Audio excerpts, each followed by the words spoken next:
Alright, here's my second video of building my Quetzal skiff. Right now we're in Canada, and it is, hopefully the camera's focusing, I can't see because it's so bright outside. There's lots of snow as you can see. Yeah, you can see on the camera, there's lots of snow. It's about 0 degrees right now. Tomorrow's supposed to have a high of -8 degrees, so nice and cold. Right now it's a little warmer than it has been. But yeah, so let's go to the boat. There's most of the parts laid out for dry fit. Well, not really a fit, it's just they're kind of sitting there, gravity holding them in place.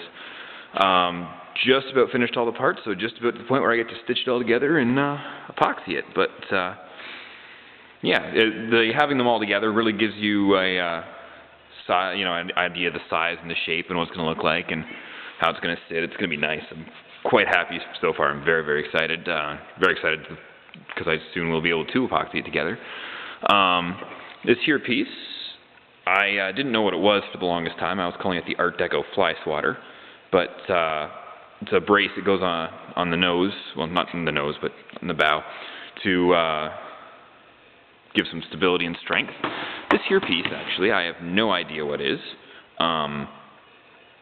Hopefully Dave and Eric can let me know. I'm pretty sure it goes here as on the stabilizer for the transom. You can't see the transom. I can't help the camera in the transom. But I'm not 100% sure. So that's that. And gravity is failing on me right now. Okay, so on the front you can see it. I've stained some of the parts, and I'm actually going to strip down the middle of the cockpit floor as well. And when it's all done, hopefully I can, leave a strip of, like a stripe or something of unpainted, but like finished with the stain on. That could look kind of cool. You can see the side isn't on because I can't use gravity to hold it on. So here's the one side, and the other side we are going to scarf. Actually, this is my dad's paint booth.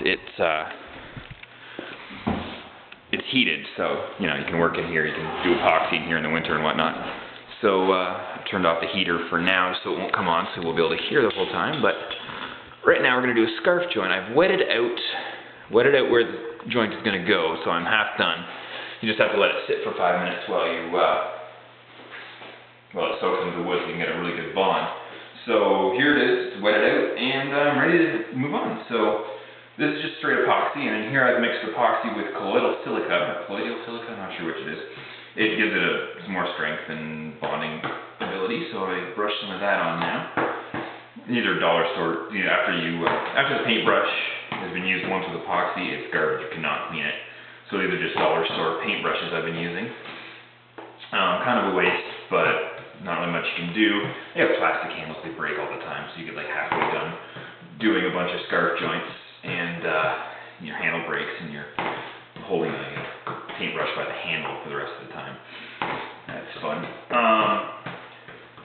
So I'm just brushing on some of the epoxy mixed with the silica, and hoping that the handle won't break in the video. So there's that. Technically I should be wearing gloves, but a lot of this stuff, because right now it's just fiberglass cloth going on, but a lot of it's common sense, I held the fiberglass cloth for 30 seconds tops, and I'm going to wash my hands as soon as I'm done, so it's not really a big deal. So now I'm brushing more silica on, spreading it out, getting sure it's nice and snug on there. Unfortunately, the board is warped a little bit, so it won't stay up. I don't know if you can see that. I don't know if it's wanting to go down. Or come up, instead of stay down. But I will fix that in a second when I get it all on here with epoxy. And yeah, no more there. There we go.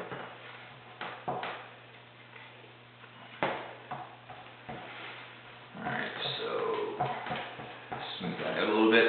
If you don't smooth it out, you have to sand it off, and quite frankly, it's impossible to sand off, which is kind of a comforting thing because then you know it's going to be strong. So now I'm just moving the epoxy around in there, make sure there's no air bubbles, spreading it all leveled out, because you can't really do that when it keeps wanting to pop up. It becomes hard. There's excess epoxy. I'm just squeegeeing with my hands away from the thing. Now this is on the bottom of a door. I think it's cut off, but it's just a nice piece of wood. Use that to squeegee through the plastic, get the excess stuff away. And then I can go the other way. There's also the excess epoxy fills in the holes as it goes by. Oh, I put on way too much. And squeegee it this way again. Alright. Squeegee this way.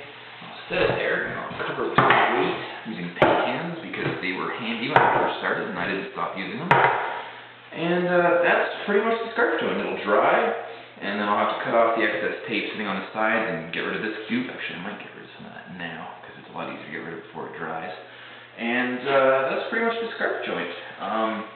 Next video, hopefully I've got some stitching done, and I'm probably hopefully ready to do some epoxying and taping.